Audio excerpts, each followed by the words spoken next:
바로 이 10월 달 10월 31일 종교 개혁 날이기 때문에 제가 종교 개혁 주일 와도 그렇게 종교 개혁 주일에 대한 설교를 잘 하지는 않았었습니다. 근데 우리 시대가 개혁을 요구하는 시대다 그런 느낌이 들고 그래서 종교 개혁 주일에 맞춰서 오늘은 말씀을 전합니다. 1517년 정확하게 1517년 10월 31일 마틴 루터가 독일의 사람이죠. 작센 지방이라는 그냥 사람들이 말하면 작은 시골 마을 같다 그런 이야기를 해요.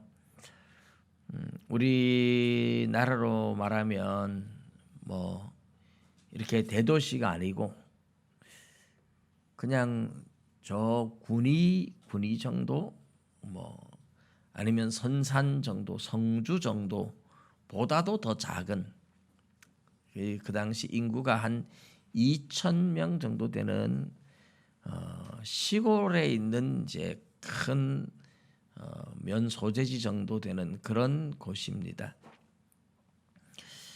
거기에 프레드리히라는 이제 귀족이 성당을 하나 세우고 신학교를 세웠는데 그게 이제 비텐베르그 성당이죠. 거기에 이제 신학교를 세웠어요. 그 신학교에서 교수로 있던 마틴 루터가 이제 95개 조항의 로마 교황에 대한 이제 질문서를 써서 그 성당 정문 벽에다가 이제 붙인 거죠. 그것 때문에 종교 개혁에 불길이 확 붙어가지고 순식간에 유럽 전역으로 퍼져나가는 이제 그때를 기준으로 해서 종교 개혁 504주년째 되는 겁니다. 이 종교 개혁을 이제 우리가 종교 개혁의 전체 내용을 여기서 다 이야기할 수는 없고 제가 전에 한번 주보에다가 종교 개혁에 대해서 쭉 그 역사를 간략하게 요약을 해서 아마 적었던 적이 있어요. 보셨는지 잘 모르겠습니다. 근데 오늘 우리가 읽은 이 본문 열왕기하 22장의 요시야 왕도 종교 개혁을 일으킨 사람입니다. 종교 개혁을 일으킨 왕으로 유명한 왕이 또 히스기야 왕이 있죠. 히스기야 왕이 있는데 히스기야 왕은 우상들 청산하고 하나님 성전 수리하고 하나님 앞에 제대로 제사 드리게 하고 하기는 하지만 요시야만큼 철저한 개혁을 하진 않았어요. 요시야 왕은 잃어버렸던 율법 두루마리, 우린 지금 책이라고 이렇게 나오잖아요. 그 당시엔 사실 두루마리였어요. 두루마리를 발견하고 성전에 므낫세가 성전 문을 닫아 버렸으니까 온갖 우상 숭배하면서 성전에 제사 못 드리게 하고 하다 보니까 성전을 막 파괴하고 하니까 그 안에 두루마리 잊어버렸었죠. 율법 책들을 잊어버린 거예요. 그 당시에 율법 이러면 모세오경, 창세기, 출애굽기, 레위기, 민수기, 신명기 5권인데 주로 율법책 이럴 때는 모세오경 전체를 이야기도 하고 신명기만을 이야기할 때도 있어요. 이제 어느 걸 말하는지 정확하진 않지만 신명기에 대한 이야기다 하는 것을 알 수가 있죠. 요시야 왕이 된지 왕이 8살에 됩니다. 8살에. 8살에 왕이 되면 뭘 알겠어요. 그죠? 어머니가 이제 코치해 주겠죠. 굉장히 빨리 왕이 된 겁니다. 요시야 왕하고 요아스 왕하고 이 두 왕은 10살도 안 돼서 왕이 된 사람이에요. 요아스, 요시야 이름도 비슷하죠. 그리고 왕이 빨리 된 사람이 이제 므낫세가 12살에 왕이 되는데 므낫세는 굉장히 악한 왕이죠. 이제 이렇게 일찍 왕이 되었는데 그가 선하거나 악하거나 이것은 거의 그 사람을 지도하는 엄마의 역할이 크다.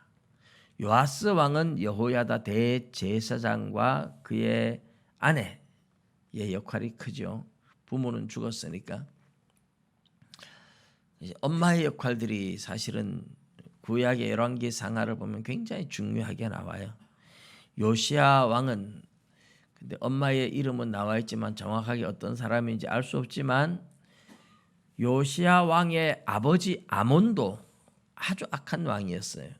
그래서 2년 왕이 된 지 2년 만에 반란에 의해서 죽임을 당해버리죠. 근데 뭐 백성들이 반란 일으킨 사람을 죽이고 요시야를 바로 왕으로 세워줬죠. 그리고 그 할아버지가 아주 악한 므낫세 왕이잖아요. 이런 므낫세와 아몬 같은 악한 왕 밑에서 난 요시야가 하나님을 잘 섬기는 사람이 되었다는 건 엄마의 역할이 분명히 굉장히 컸다. 아버지의 역할은 거의 없어요. 그럴 수밖에 없죠. 일찍 죽어버리고. 또 아버지는 굉장히 악한 왕이고.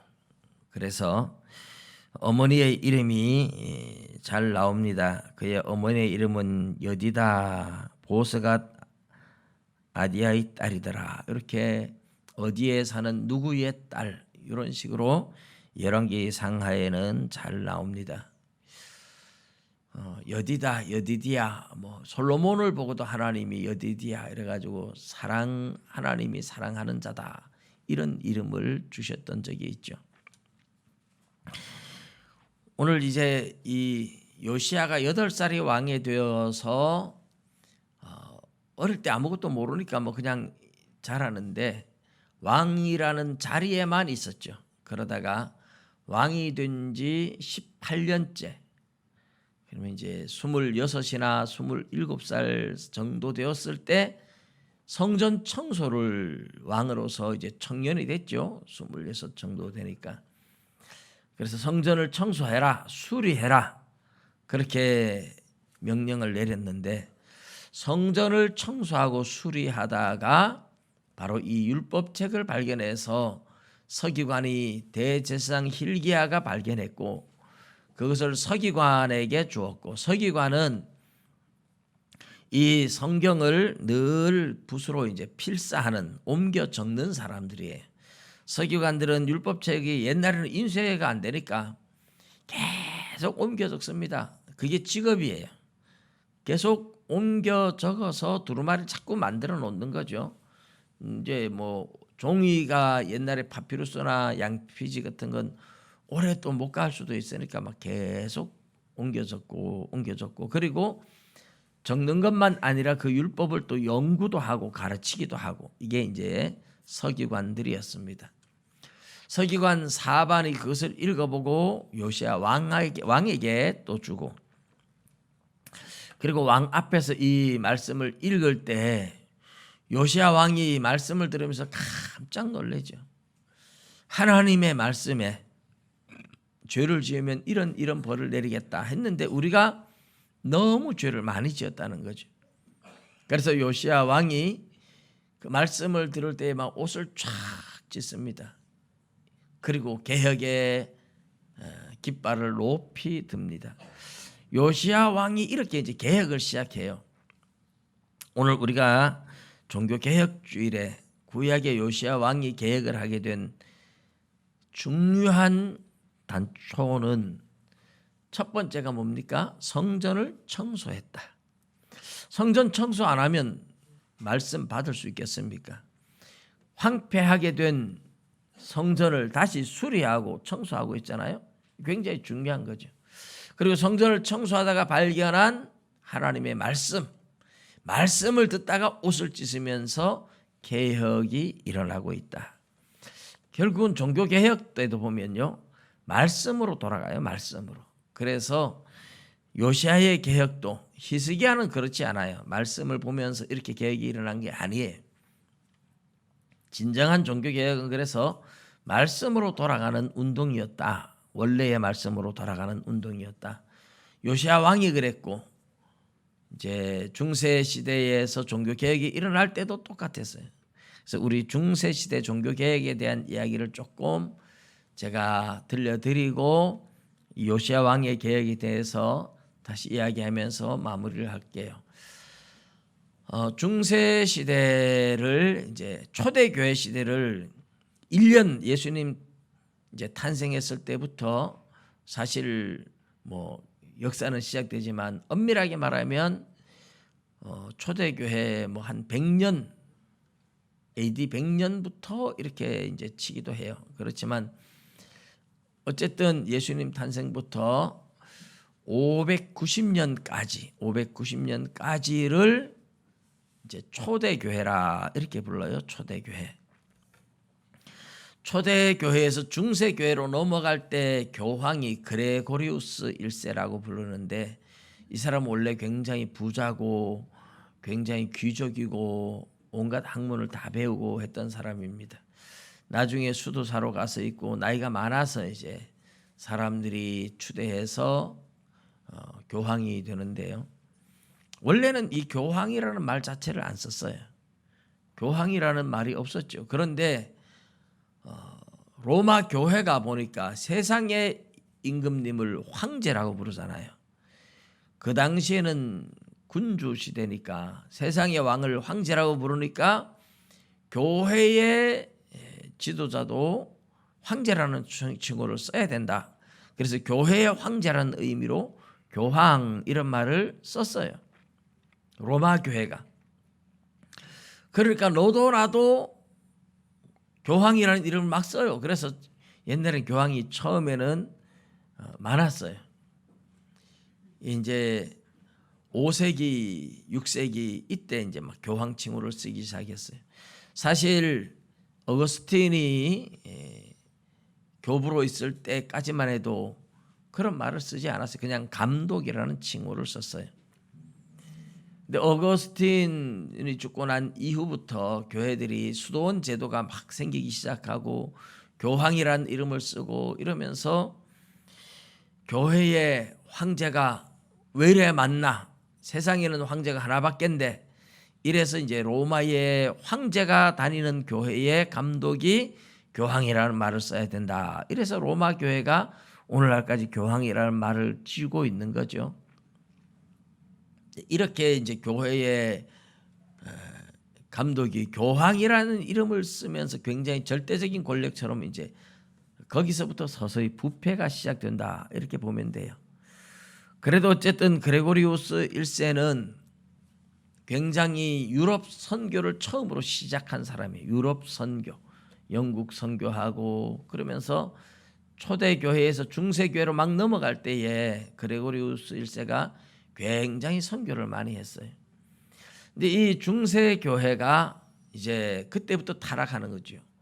연옥설도 그레고리우스 1세가 만들어냈어요. 사실 연옥설 자체는 어거스틴이 그냥 태어나자마자 죽은 갓난 아기들은 지옥 가야 되나? 이 원죄 때문에 죄인이긴 하지만 자범죄를 지은 건 없는데 너무 안 됐지 않나. 그러니까 혹시 하나님께서 천국과 지옥 중간에 이런 아이들을 뭐 훈련시켜 가지고 천국으로 데려가는 연옥이라는 곳이 혹시 있지 않을까? 혼자 이제 상상하는 걸 글로 적어놓은 거예요. 그런데 어거스틴을 너무너무 존경한 그레고리우스 1세가 어거스틴이 있다 하면 있는 거다. 이래가지고 천주교는 연옥교리가 생긴 거죠. 성경에 있다 그래야 되는데 성경에 없는데 어거스틴이 그 말했다고 그렇게 한 겁니다. 그리고 이 로마 교회가 이제 세계 유럽, 그 당시엔 세계 그럼 유럽이죠. 유럽을 복음화시키면서 이 로마의 불가타 역이라고도 부르고 뭐 벌게이트 역이라고도 부르는 제롬이라는 사람이 성경을 라틴어로 로마 글자로 번역한 성경 이것만 가지고 읽도록 만들었어요.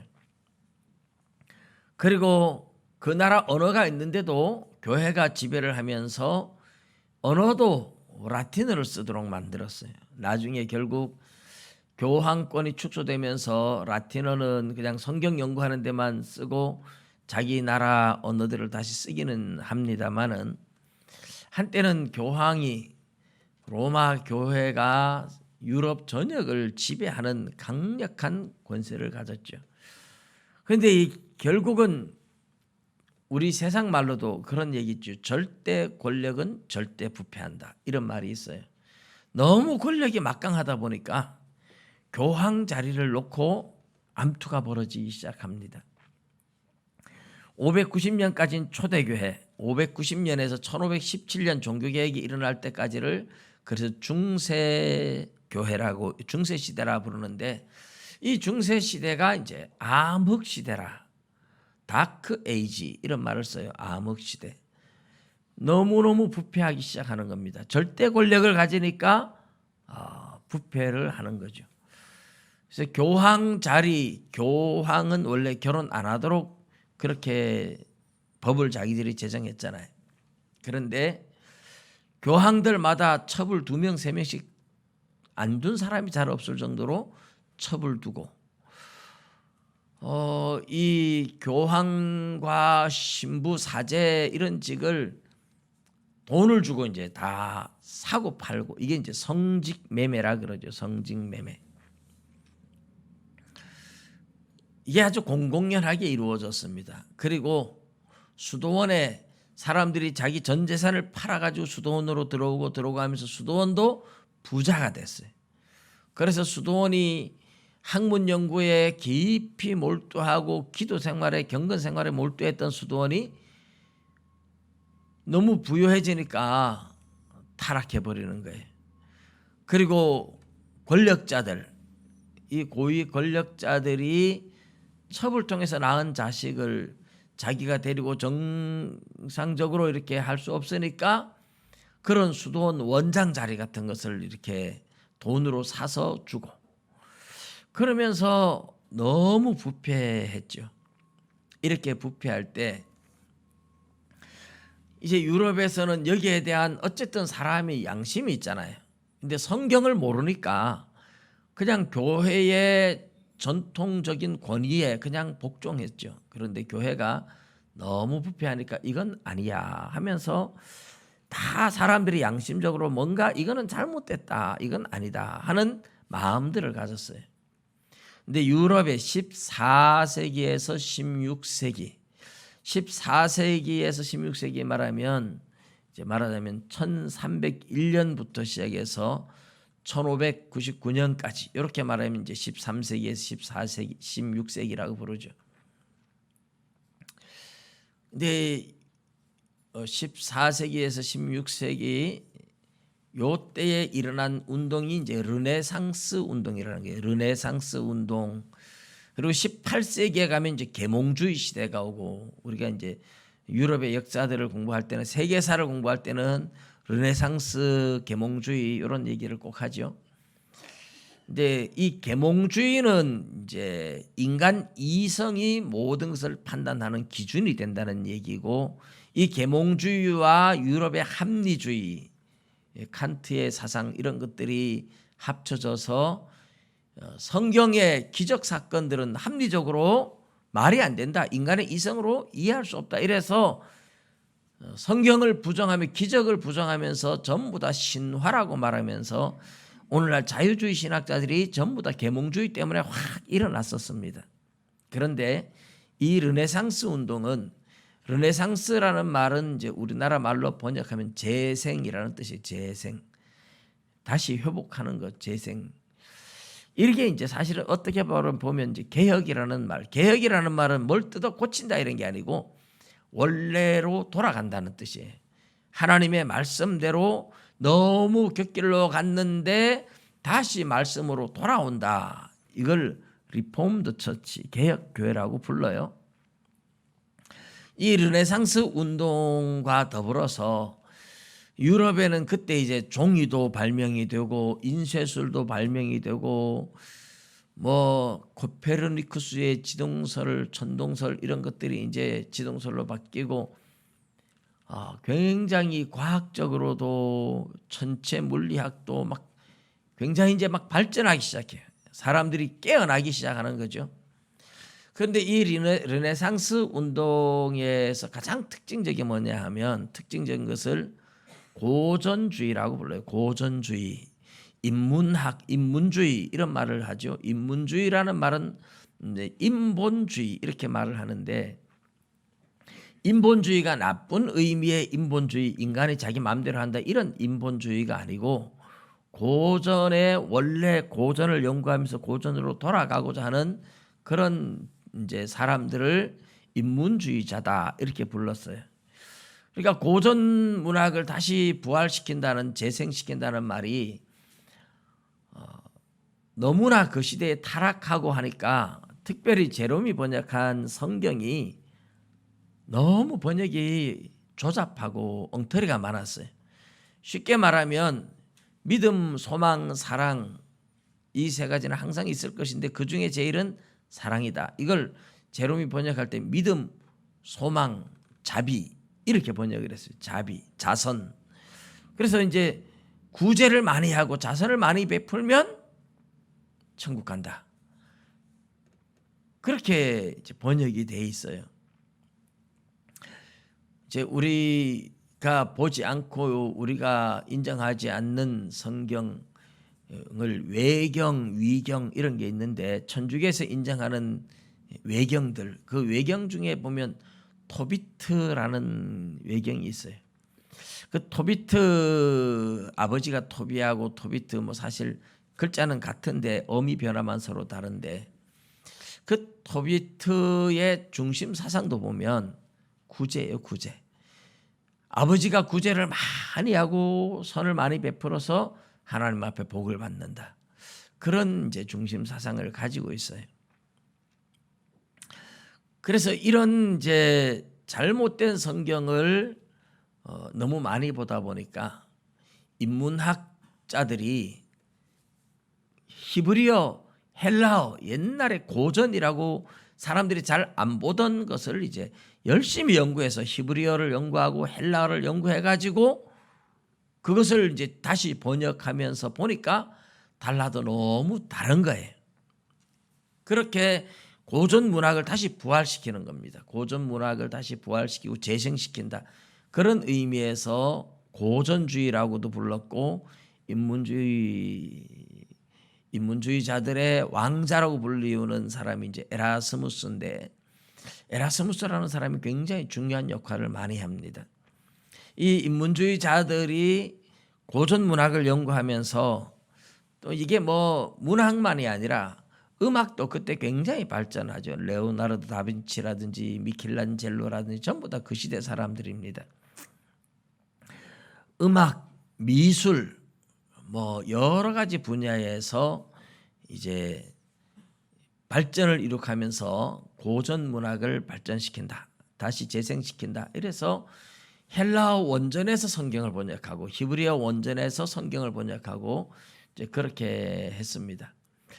그 중에 이제 이 개혁이 일어날 수밖에 없는 분위기가 너무 아까도 처음에도 말했지만 교황들이 너무 타락했고 교회가 너무 타락했고 이제 사실 이 종교개혁 루터가 종교개혁을 일으키기 한 100년 전부터 종교개혁자들이 사실 일어났어요.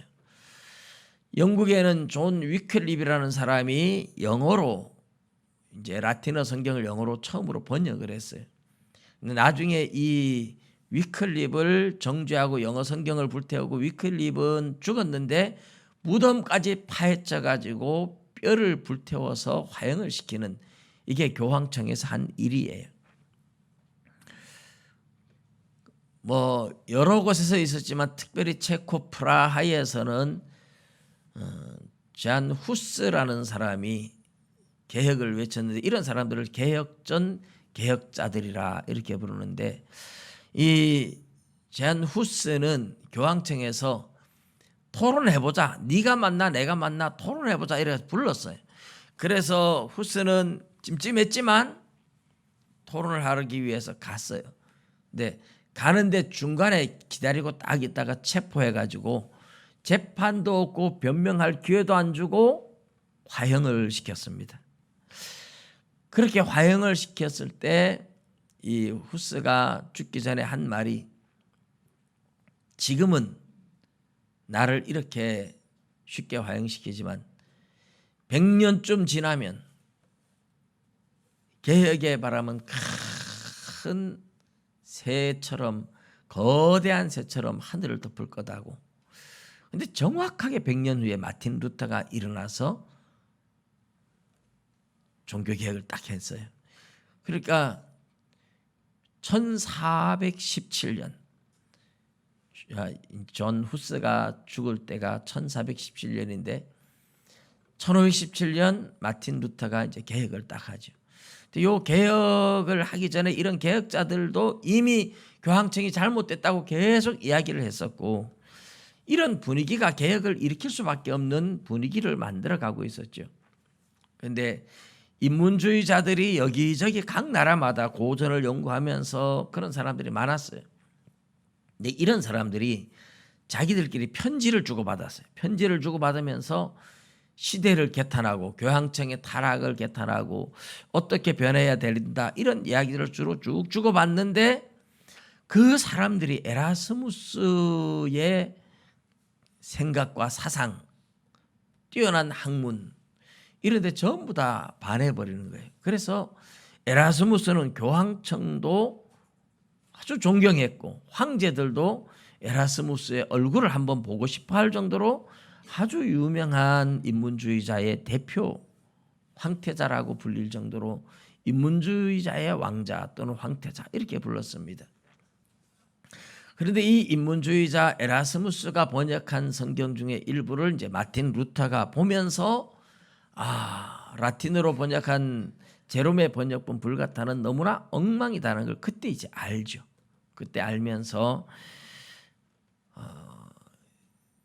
마틴 루터가 빗덴베르그 그 성당 안에 있는 신학교에서 이제 학생들을 가르칠 때 성경을 가르치는데 시편을 많이 가르치고 로마서를 가르치고 갈라디아서를 가르치고 이런 성경을 가르치면서, 사실 마틴 루터가 언제 믿음으로 말미암아 의롭다함을 얻는다는 이 교리를 확실하게 알게 되었는지에 대해서는 아직도 정확하지 않고 의견은 분분합니다. 그러나 학생들을 가르치며 강의를 하다 보니까 이제 이 말씀을 깊이 묵상하게 되고 깨닫게 되고, 그래서 유럽의 인문주의자들이 이미 교황청의 타락에 대해서 개탄을 하면서 편지를 주고받으면서 이래서는 안 된다 하는 이 분위기는 이미 다 퍼져 있었어요. 퍼져 있는데 이제 마틴 루터가 말하자면 화약에다 불을 붙인 것처럼 95개 조항을 탁 붙인 거죠. 근데 마틴 루터가 그렇게 하게 되는 결정적인 계기는 베드로 성당을 짓는데 돈이 모자라니까 어마어마하게 크죠. 로마에 갔다 오신 분들은 봤겠지만은 하여튼 어마어마하다 그럽니다. 그 성당을 짓는데 돈이 너무 들어가니까 유럽에 가서 테첼이라는 신부가 사람들한테 선전하기를, 헌금함에 돈을 집어넣는 순간 땡그랑 하는 소리와 함께 연옥에 있던, 지옥에 있고 연옥에 있던 여러분들의 조상이 동전이 떨어지는 소리와 함께 지옥에서 천국으로 올라간다, 이렇게 선전을 했어요. 그래서 이걸 이제 면죄부라고 이렇게 부르죠. 그 당시에는 종이돈은 없었어요. 종이돈은 없으니까 다 이제 동전 넣고 동전 떨어지는 소리와 함께 천국 간다. 여기에 대해서 마틴 루터는 의인은 오직 믿음으로 말미암아 산다는 이 교리를 깨달았고, 이로 인하여 죄 때문에 굉장히 죄책감에 시달리던 마틴 루터가 로마서 1장 17절을 통해서 복음을 깨닫고 마음의 자유와 평안을 누리던 마틴 루터가 안 그래도 교황청의 타락상 때문에 부글부글 끓었는데 도저히 못 참겠다, 이래서 붙인 거예요. 또 처음에 붙인 것들은 처음에도 한번 붙였는데 사실 처음에는 몇 개 조항 안 되고 20몇 개 조항이가 있는데 별로 사람들의 관심을 못 끌었어요. 두 번째 붙였을 때 95개 조항 탁 붙였을 때 이게 난리가 나버린 거예요. 그런데 마틴 루터가 이런 것들을 써가지고 소책자로 써갔는데 그 당시에 이제 인쇄술이 개발돼 가지고 책자로 만들어서 전 유럽으로 이 책자들이 팔려나가기 시작했어요. 그래서 이제 이 인쇄술을 통해서 광고 효과를 가장 극적으로 나타내기 시작한 첫 번째 사례가 마틴 루터라고 다 봅니다. 그전에는 뭐 이렇게 광고할 수 있는 게 없잖아요. 근데 소책자들을 만들어서 책으로 찍어가지고 막 불티나게 팔려나가는 거죠. 그러면서 마틴 루터의 사상이 유럽 전역에 가기 시작하죠. 그래서 교황청에서 마틴 루터를 소환하고 죽이려고 하는데 정말 기가 막힌 사건이 마틴 루터를 그 체코 프라하의 잔 후스처럼 그렇게 변명할 기회도 주지 않고 재판 과정도 없이 잡아다가 죽이면 안 된다 하는 게 유럽의 귀족들 사이에서도 이미 다 퍼져버렸어요. 정당한 재판을 받아야 된다. 잔 후스가 정말 정당한 얘기를 했는데도 재판도 없이 교황청에서 그렇게 죽였는데 마틴 루터도 그렇게 죽여서는 안 된다 하는 이 분위기가 다 퍼졌어요. 그래서 마틴 루터는 이제 독일의 황제가 불러서 정상적인 재판을 하기 시작하고 그러면서 이제 죽이질 못하는 거죠. 죽이려고 해도 사실 너무 백성들의 눈이 보고 있으니까. 그러니까 100년 전에 죽였던 잔 후스를 재판도 없이 그렇게 몰래 죽인 것에 대한 반발들이 너무 커서 마틴 루터를 못 죽이게 막아낸 셈입니다. 그러니까 개혁전 개혁자인 잔 후스는 마틴 루터가 개혁을 일으킬 때에 그의 목숨을 지키는 보루 역할을 하기 위해서 먼저 순교자가 됐던 것이다. 이렇게 볼 수 있습니다. 어쨌든 마틴 루터가 그렇게 재판을 받으면서 자기 동료 교수인 멜랑히톤에게 편지를 써보낸 내용에 보면 멜랑히톤도 같은 비텐베르그 그 성당의 신학교의 교수였는데 멜랑히톤은 굉장한 천재 중에 천재예요. 아주 어릴 때 뭐 벌써 11살인가 뭐 그쯤에 벌써 학사 학위를 받아낼 정도로 굉장한 천재였어요. 그리고 이 멜랑히톤은 부모가 키우지 못하고 부모가 돌아가셨는지 그래서 종조부에 의해서 컸는데 요즘은 이제 뭐 종조부 이런 말을 잘 안 쓰죠. 할아버지의 형제 할아버지를 종조부라고 하죠. 이제 뭐 큰 할아버지든지 작은 할아버지든지 할아버지의 형제인 종조부가 키워주고 굉장히 영향을 많이 받았어요. 이 종조부도 인문주의적으로 이렇게 가르치기 시작하고 그러면서 헬라어 교수로 멜랑히톤이 신학교에서 가르치는데 마틴 루터가 내가 재판을 받아서 죽는다 하는 것도 두렵지 않지만 내가 멜랑히톤 자네와 교제할 수 없다는 것이 제일 두렵다. 그만큼 루터가 아끼고 사랑했고 멜랑히톤도 나중에 종조부 할아버지가 섭섭해할 만큼 할아버지는 개혁을 반대하니까 할아버지와 결별을 하면서도 마틴 루터를 도와서 성경을 번역하는데 가장 중요한 역할을 한 사람이 멜랑히톤이에요. 그래서 마틴 루터의 반신상이라 그러죠. 흉상 옆에 멜랑히톤의 흉상도 똑같이 독일에는 전시가 되고 있다고 작센 지방에 같이 있다고 합니다. 이 루터의 종교개혁 사상이 전 유럽에 영향을 미치면서 마틴 루터 혼자 다 한 건 아니에요. 쯔윙글리, 칼빈, 마틴 부처 뭐 여러 사람들이 여기저기서 개혁을 들고 일어난 거죠. 이제 마틴 루터가 어쨌든 불을 붙인 거예요. 그런데 쯔윙글리와 마틴 루터는 서로 의견이 합하지 못해서 하나가 되지 못하지만, 그렇지만 어쨌든 각각의 지역에서 개혁을 일으키고 이런 개혁의 완성을 이룬 사람이 우리가 말하는 요한 칼빈이다. 이 요한 칼빈한테 배운 요한 낙스가 스코틀랜드에 가서 영국 위에 이제 스코틀랜드에서 종교 개혁을 또 똑같이 일으켰습니다. 사실 칼빈의 영향을 받은 사람들이 너무너무 많죠. 그래서 우리 종교 개혁의 상황이 이미 그 시대의 교황청이 너무 타락하고 교회가 너무 타락해서 개혁을 불러오는 부름의 사건들이 바로 에라스무스 같은 인문주의자들 사이에 이미 고전을 연구하면서 히브리어 헬라 원전의 성경을 번역하고 자기들끼리 편지를 주고받으면서 이래서는 안 된다 막 이래가지고 막 분위기가 다 무르익은 상태였습니다. 마틴 루터가 개혁을 하면서 에라스무스를 아무리 불러도 에라스무스는 온건파였어요.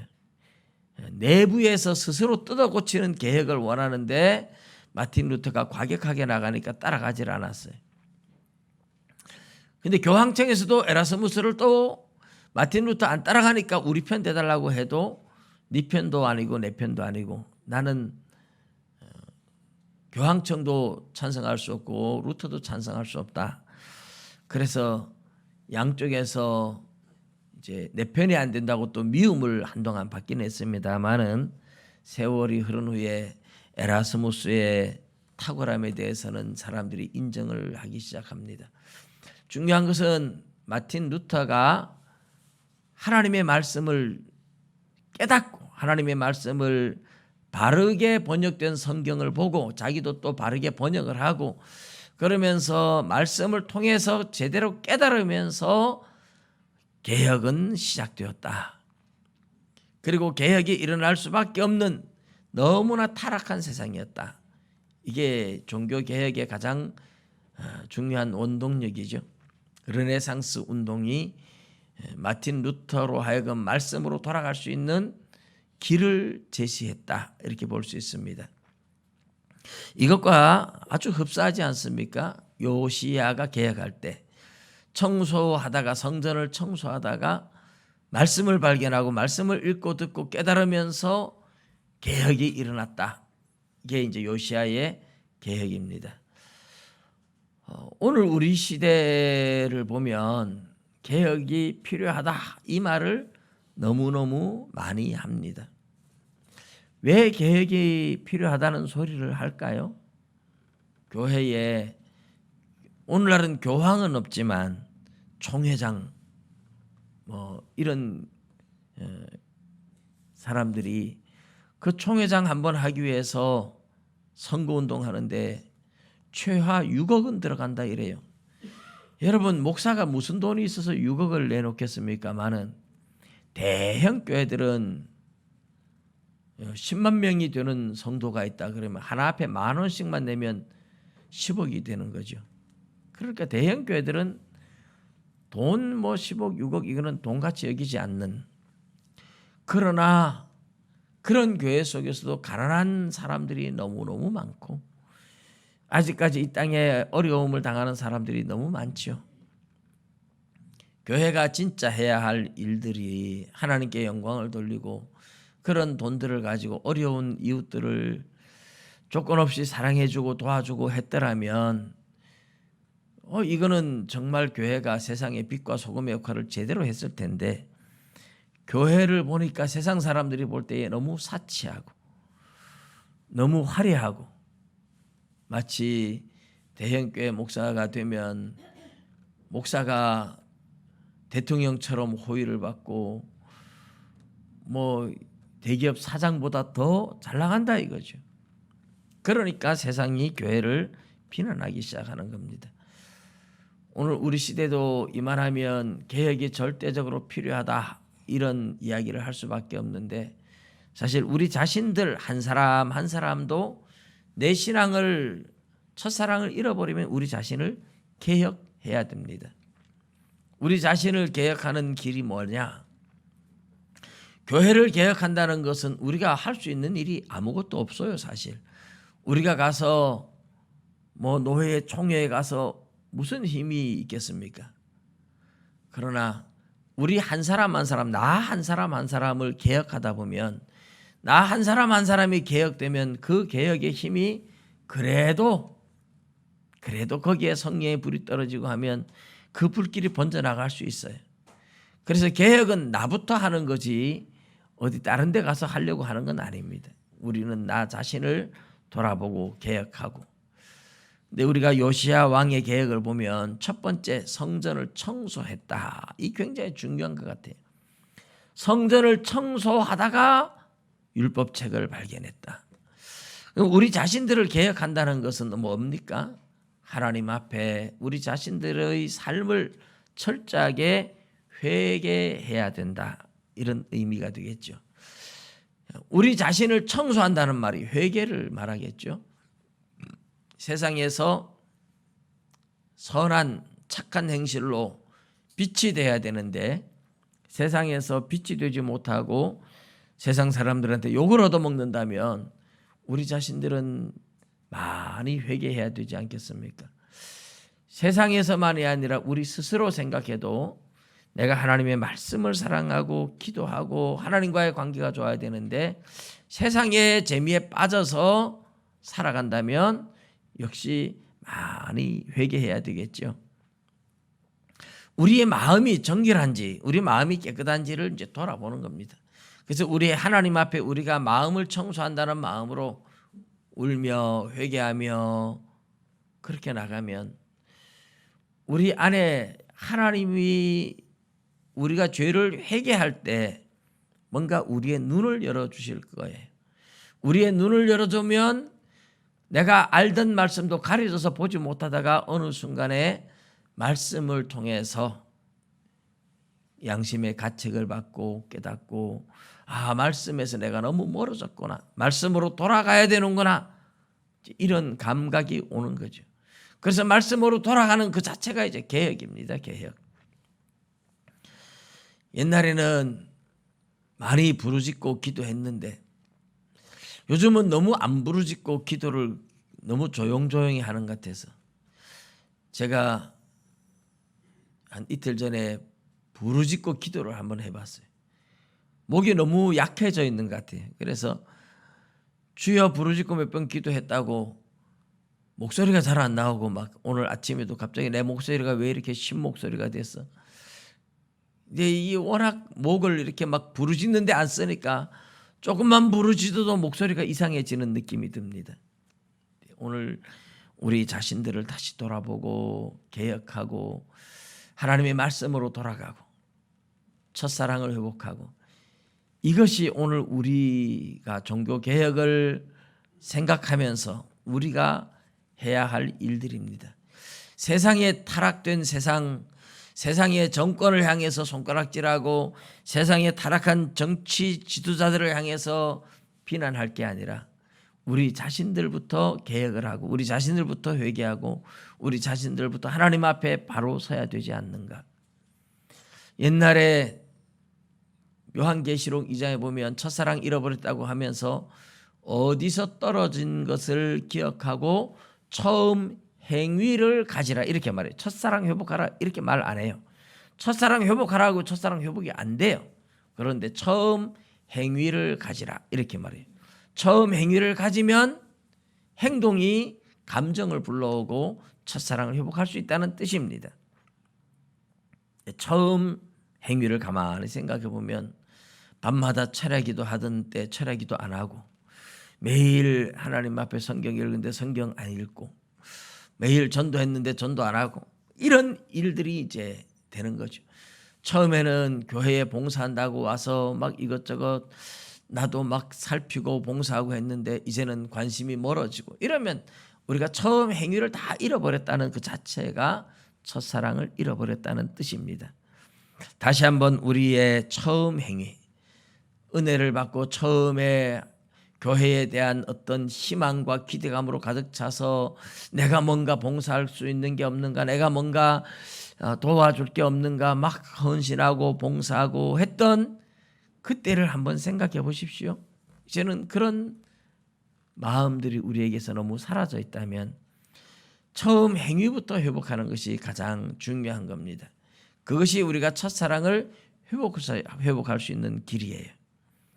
요시아의 종교개혁, 마틴 루터의 종교개혁처럼 다시 이 시대의 개혁을 원한다면, 다시 이 시대의 개혁이 정말 필요하다고 믿는다면 여러분 멀리서 찾지 말고 나 자신부터 개혁을 하고 나 자신이 먼저 회개하고 나 자신이 먼저 새롭게 변화될 수 있기를 주님의 이름으로 축복합니다. 기도드리겠습니다.